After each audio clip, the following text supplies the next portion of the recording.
9ই August Nabanna অভিযানের ডাক দিয়েছেন শুভেন্দু অধিকারী।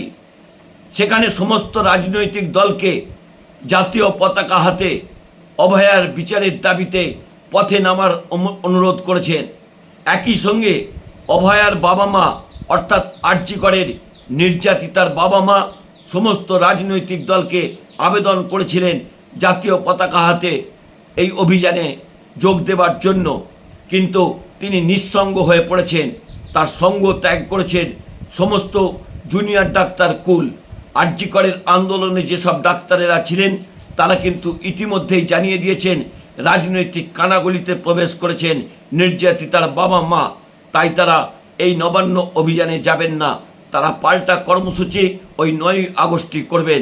অর্থাৎ নিঃসঙ্গ হয়ে নির্যাতিতার বাবা মা অবশেষে দ্বারস্থ হয়েছেন বিরোধী দলনেতা শুভেন্দু অধিকারীর।